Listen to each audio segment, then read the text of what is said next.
Hello, my name is Emily Dooling Hamilton. I am a health promotion coordinator over at Healthy Androscoggin. And today I'll be talking about why it's so important as a landlord to have a smoke and tobacco-free policy. We'll also be discussing legalized cannabis use, considerations, costs around tobacco use in units, implementing and enforcing a tobacco or smoke-free policy, compliance steps around that, and then some resources and support.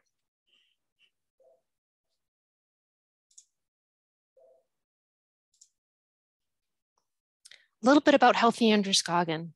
So we're located right in downtown Lewiston, but we serve all of Androscoggin County. We are located right beside Mother India, as you can see on the image there. We started back in 1995. We are a division of Central Maine Healthcare. We really work to create a community of thriving residents by giving individuals tools to a healthy life. We have 5 main goals. We prevent substance misuse. We encourage tobacco-free lifestyles. We support physical active communities, promote healthy eating, and lastly, we prevent childhood lead poisoning. So surveys that have gone out in the state of Maine found that a vast majority, nearly 80% of multi-unit housing residents prefer to live in a smoke-free environment.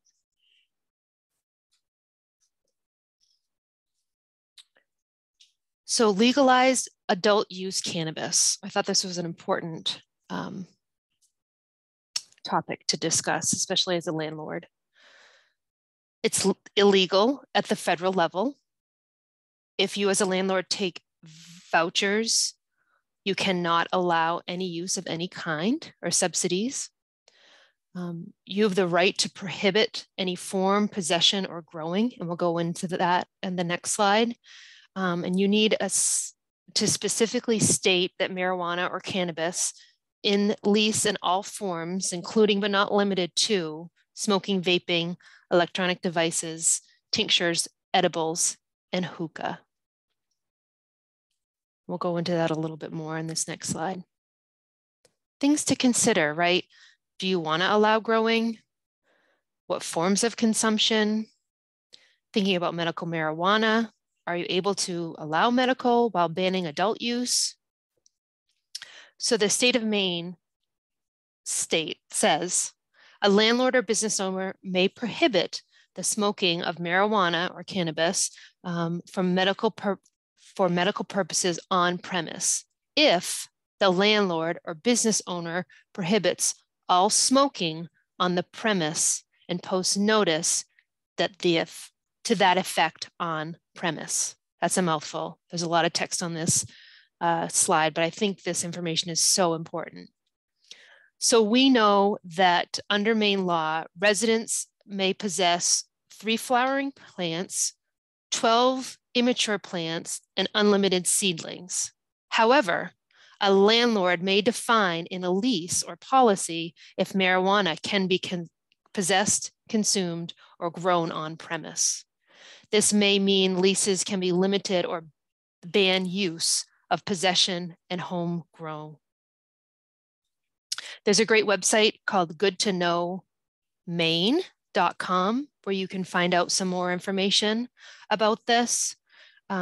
We also know that secondhand smoke from cannabis may also have cancer-causing carcinogenic chemicals like they find in secondhand smoke, so something to consider. Landlords can ban adult use, but allow medical use. You can prohibit smoking of medical only if you also prohibit all types of smoking. I'm going to say that again. You can ban tobacco adult use of cannabis, but allow medical. You can also prohibit smoking of medical if you as a landlord prohibit all types of smoking. And we'll go into what that might look like. So again, a lot of information on this slide. And if you have further questions, please feel free to follow up with myself for any clarification. But again, if you went to goodtoknowmaine.com, there's a lot of great information found there.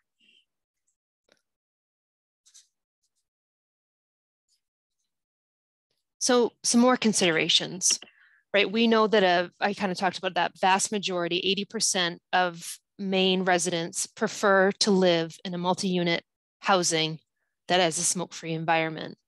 And we also know, looking at this slide, 100% of our public housing authorities are smoke-free, tobacco-free, and around 65% of our privately owned multi-unit housing are smoke-free.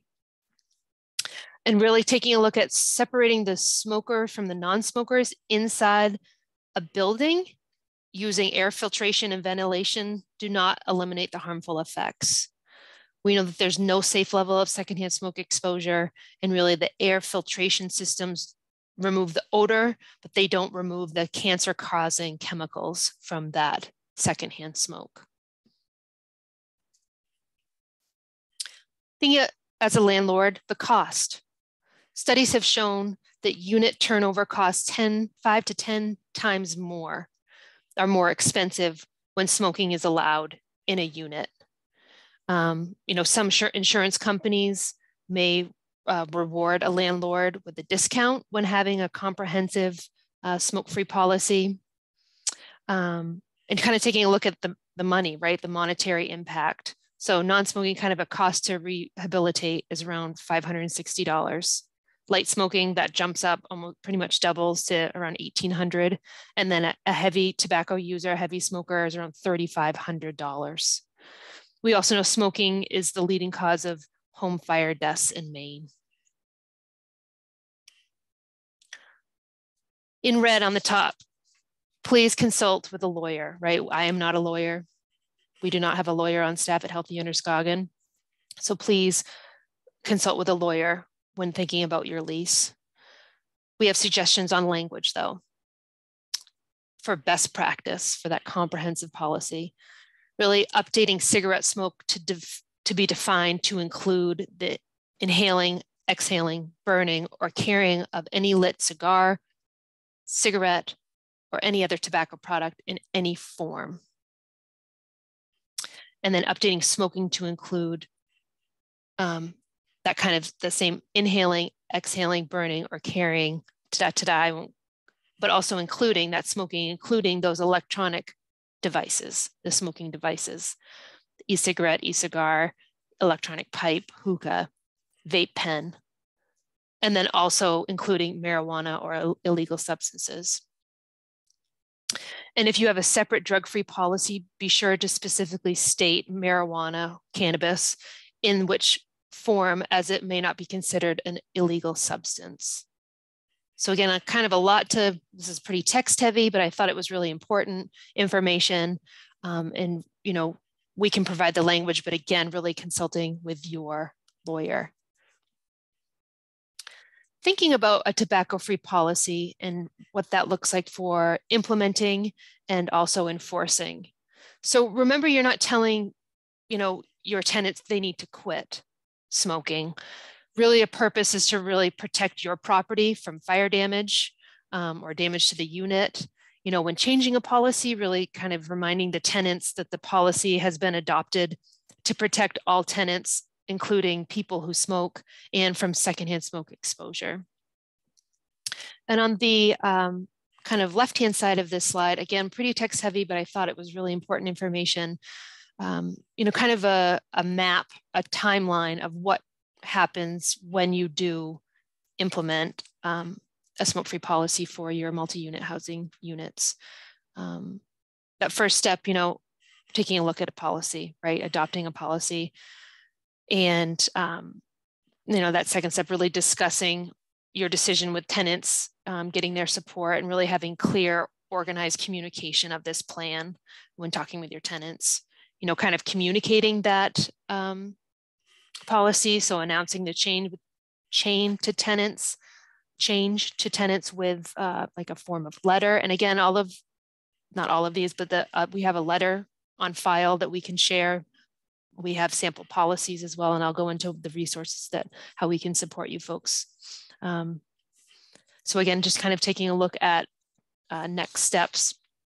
really taking a look and installing, communicating that policy. So installing smoke-free signs or smoke-free area signage.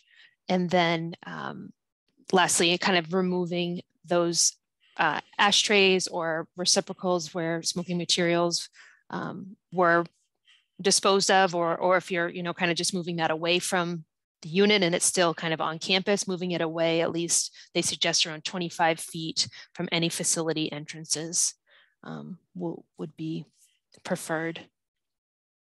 So continuing with implementing and enforcing, be prompt, uniform, and consistent. So a lack of enforcement with one tenant can really, like diminish enforcement with future tenants.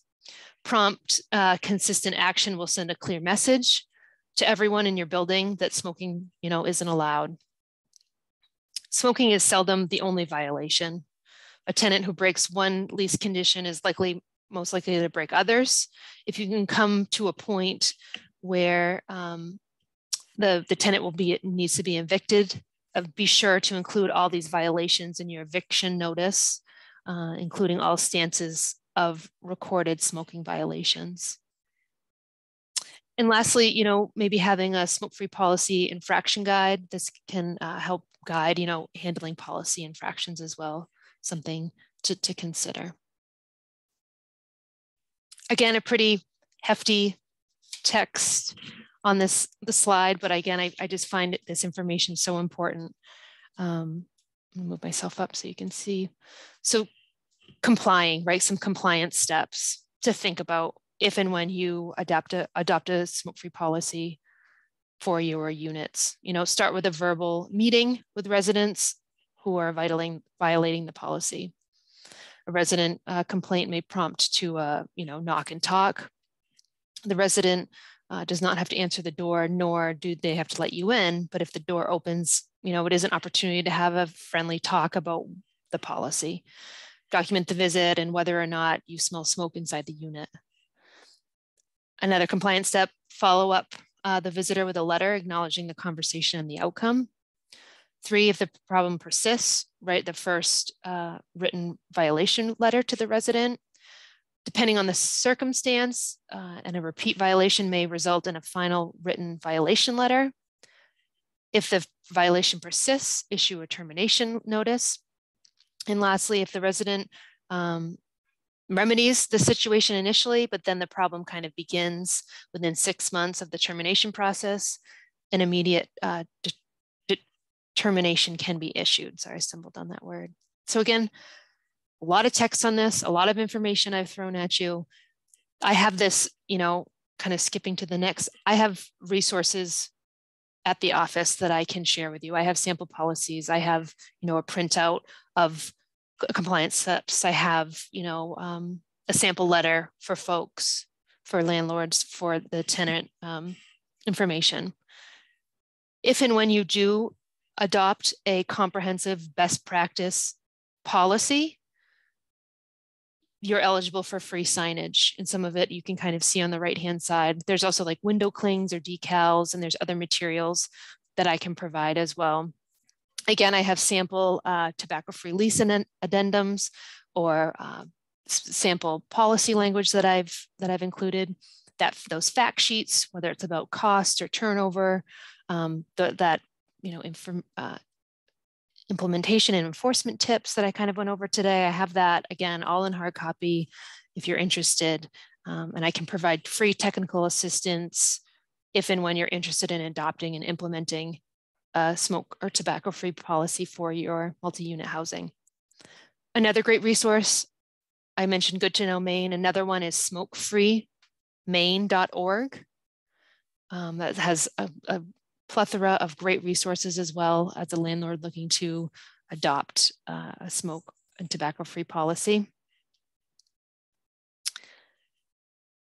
And always remember, it's not about the smoker, it's about the smoke, right? It's about the smoke, not the smoker. We're not asking anyone to quit.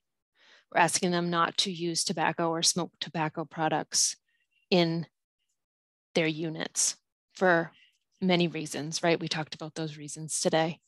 And I very much appreciate your time.